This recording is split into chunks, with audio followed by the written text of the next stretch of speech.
نبی ہمارے حریث ہیں، نہ ہمارے پیسے کے حریث ہیں، نہ ہمارے نعرے کے حریث ہیں، نہ ہمارے محبتوں کے اظہار کے حریث ہیں۔ نبی کو ہماری محبتوں کا اظہار، وہ اللہ چاہتا ہے کہ میرے نبی سے محبت کا اظہار کرو، اور مودت مانگی ہے، واجب قرار دی ہے۔ لیکن نبی کی نبوت، نبی کا جو پیغام ہے وہ یہ کہ تم نبی کے ہو جاؤ۔ اور یہ جو برداشت ہے نا، حریص علیکم، دیکھیں اگر مجھے فرض کیجئے یہ احساس ہو کہ فلاں لوگ فلاں شخصیت کو کیوں مانتے ہیں، جس طرف آپ نے اشارہ کیا میں اسی طرف جا رہا ہوں، آپ مطمئن رہیے، فلاں شخصیت کو کیوں مانتے ہیں، مثلا یزید کو کیوں مانتے ہیں، مثلا فرض کریں اور بنی امیہ کی بعض شخصیات، بڑے نام ہیں، بعض شخصیات کو نہیں مانتے، ایک بڑی تعداد مسلمانوں کی نہیں مانتی۔ تو اگر مجھے یہ ہے کہ میرا فلاں سنی بھائی، میرا فلاں دیوبندی اور سلفی اور بھائی، میرا فلاں اہل حدیث بھائی فلاں شخصیت کو جس نے مولا علی سے جنگ کی یا مثلا اہل بیت کے ساتھ ظلم ہوا، انہیں کیوں مانتے ہیں، تو بھائی اس کا یہ طریقہ نہیں ہوگا کہ میں اس شخصیت کے بارے میں، اس کردار کے بارے میں، اس تاریخ کے صفحے کے بارے میں اس انداز سے بات کروں کہ جو اس تک بات جائے گی تو اس سے وہ غصہ کھائے گا۔ کیوں کھائے گا غصہ؟ اس لیے کہ اس تک اس کی شخصیت اچھی بتائی گئی ہے۔ مجھے اگر اس سے پیار ہے، یعنی میں چاہتا ہوں کہ وہ اہل بیت کے دروازے پر آ جائیں، میں چاہتا ہوں کہ، میں بہت صاف بات کر رہا ہوں، میں چاہتا ہوں کہ سب اہل بیت کے پیروکار ہو جائیں، تو اس کے لیے لازمہ یہ ہے کہ جو اہل بیت کی راہ میں رکاوٹ ڈالتے رہے، جو اہل بیت کے دشمن یا مخالف تھے، میں ان سے علیحدہ کروں۔ تو اس کا کیا طریقہ ہے؟ یہ طریقہ ہے کہ میں ممبر پہ بیٹھ کر ان کے لیے کوئی گفتگو کروں، میں ممبر پہ بیٹھ کے ان کے لیے کوئی سب و شتم کروں، یا یہ طریقہ ہے کہ میں اس مدرسے میں، اس ادارے میں، اس قوم، اس ملت، اس گروہ کے پاس، اس فرقے کے پاس چلا جاؤں اور اس کے ساتھ گفتگو کروں کہ بھائی دیکھو تمہاری ہی کتاب میں لکھا ہوا ہے، تمہاری ہی کتاب میں یہ مذمتیں یا تعریفیں یا خوبیاں یا برائیاں لکھی ہوئی ہیں، تو یہ چیز تم رونگ جا رہے ہو، تم ان کی تعلیمات پہ نہیں چلو، تم ان کی اگر میں حریص ہوں نا کسی سے، میں تو ابھی کل جب آپ کے ساتھ وقفے کے بعد بیٹھا ہوا تھا، یعنی پروگرام کے بعد، تو میں ایک بڑی شخصیت جو مجھ سے پیار کرتے ہیں، ہمارے اہل حدیث دوستوں میں سے ہیں، دیوبندی دوستوں میں سے، انہوں نے ایک کلپ میں میری طرف اشارہ کیا، میں آپ سے کہہ رہا تھا کہ مجھے ان کے پاس لے جائیں، میں ان کے پاس چلا جاتا ہوں۔ مجھے جب اس شہر میں گالیاں دی گئیں تو میں نے ان کو خط لکھا شکریہ کا، جانمازیں بھیجی ہیں، میں نے شکریہ کا خط لکھا، میں نے کہا جی آپ کی مہربانی ہے، آپ نے مجھے گالیاں دی، مجھے امام حسن کی سیرت پہ عمل کا موقع مل گیا کہ میں برداشت اپنے اندر تول سکوں کہ میرے اندر برداشت ہے یا نہیں، ورنہ میرے لیے کیا مسئلہ تھا، میرے ساتھ بھی لاکھوں لوگ تھے اس وقت میں، اور محرم کے ایام تھے، آگ لگانا میرے لیے بہت آسان تھا، لیکن اس کو کوئی نہیں شمار کر رہا، اس خدمت کو کوئی شمار، بلکہ کہا جائے ساہوکار نہیں بنو، بڑے معتبر نہیں بنو، اس ٹائپ کی بات۔ بھائی تم کچھ بھی سوچتے رہو، مجھے پاکستان عزیز ہے، مجھے یہ قوم عزیز ہے، ہم سب بالآخر جنت میں جائیں گے، گناہوں کا ازالہ ہو کر انشاءاللہ، تنبیہات لینے کے بعد، بہرحال عذاب برداشت کرنے کے بعد، ہم سب کو اللہ، یہ سب مسلمان ہیں۔ اگر مجھے کسی کی اصلاح کرنی ہے، میں نے ایک صاحب سے کہا کہ اپنے ایک مجمع میں عرض کیا کہ کسی سے نفرت نہیں کرو، تو مجھے روک لیا کسی نے کہ وہ جو اہل بیت کے دشمنوں کو مانتے ہیں ہم ان سے نفرت نہیں کریں، میں نے کہا نہیں، اہل بیت کے دشمنوں سے نفرت کرو، اہل بیت کے دشمنوں کو ماننے والوں سے نہیں کرو۔ کہنے یہ کیا بات ہوئی؟ میں نے کہا ان تک نہیں پہنچی بات، اور آپ کے مطابق، میں اپنی بات کر رہا ہوں کہ آپ کے مطابق آپ کا نظریہ، آپ کا خیال، آپ کا عقیدہ اس تک نہیں پہنچا، آپ نے ابھی کہاں پہنچایا ہے۔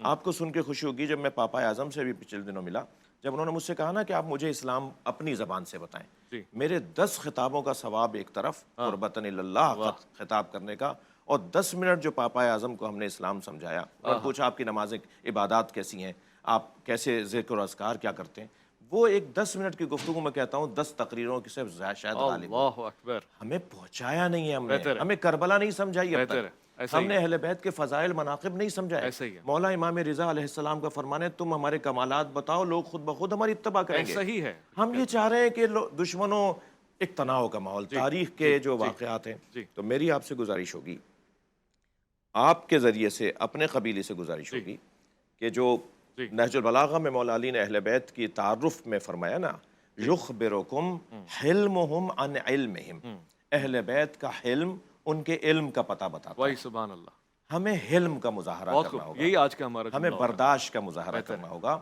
ہمیں دوسرے کو ماننا ہوگا کہ وہ حقیقت ہے۔ ساری دنیا کے شیعہ مل کے سنی کو ختم نہیں کر سکتے، ساری دنیا کے سنی مل کے شیعہ کو ختم نہیں کر سکتے، جو کام تم نہیں کر سکتے اس کی کوشش کیوں کرتے؟ بہت خوب، بہت خوب۔ میں علامہ صاحب میرے پاس آخری بلکہ 10 سیکنڈ ہے، مجھے وفے کی طرف بھی جانا ہے۔ پچھلی بار بھی بغل گیر ہوئے اور اس سے ایک بہت خوبصورت پیغام گیا، اس بار میں یہ چاہتا ہوں آپ بھی 2-4 علماء جو اہل سنت سے تعلق رکھتے ہیں، جو آپ کو پسند ہیں، ان کے نام لیں۔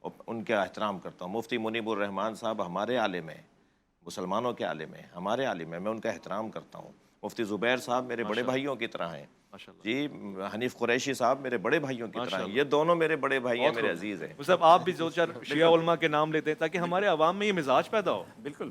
علامہ حسن ظفر نقوی صاحب سے ہمارا بہت اچھا گہرا تعلق. ان کی گفتگو علامہ صاحب سے ہمیشہ ایک محبت کے اثرات ہیں. علماء میں جہاں صاحب علم ہے وہاں کا ماحول الگ ہے, اور جہاں جہالت ہے وہاں کا ماحول الگ ہے. ٹھیک ہے. اللہ کرے کہ جیسے پیغام علامہ صاحب نے بہت عمدہ اچھا پیغام دیا, اسی پیغام کو میں اپنے قبیلے تک اگر لے کر کے جاؤں تھوڑے سے الفاظ کو بدل کر کے, کہ اگر آپ یہ سمجھتے ہیں کہ فلاں صحابی کی صحابیت کا اس بات کیوں نہیں ہو رہا, تو وہاں بھی ہم یہ بھی کہہ سکتے ہیں کہ اگر ان کی روایات میں وہ بات اس طرح سے ہے تو ہمیں اسے برداشت کرنا چاہیے. بہت اچھی بات. برداشت کرنا چاہیے. ہمیں صرف اسی چیز کا تقاضا کرنا چاہیے جس کا خود تعلیم فرما رہے ہیں کہ گستاخی نہ ہو, اور کوئی 5 سیکنڈ میرے پاس یہ چیز اگر پیدا ہو جائے تو علامہ ہم صاحب آپ سمجھتے ہیں کہ تو اگر عوام نیاز کھا لیں گے یا مجھ سے علامہ صاحب کیک لے کر آئے تو اگر پتہ لگ گیا آپ نے کھایا تو بڑا مسئلہ ہو جائے گا. آپ بھی کوئی ایسی بات اگر کہتے ہیں مذہبی رواداری کی ایک مثال بن جائے گی. جی بسم اللہ الرحمن الرحیم. میں مذہبی رواداری کی مثال میں صرف ان دونوں بزرگوں کی تائید میں یہ کہوں گا کہ جو انہوں نے فرمایا میرا بھی وہی موقف ہے. وہ علم کے قرآن تیری اطرت کا قصیدہ, وہ علم کے دشمن کو بھی امید کرم ہے, وہ صبر کے شبیر تیری شاخ سمردار, اور وہ ضبط کے جس ضبط میں عرفان امم ہے. میں علامہ شہنشاہ حسین نقوی, علامہ طیب شاہ گیلانی, مفتی ابوبکر محی الدین, تینوں کو شکریہ ادا کرتے ہوئے آپ کو شکریہ کہتے ہوئے وفے کی طرف جا رہا ہوں. رحمت خدا کے بن کر ہے چھایا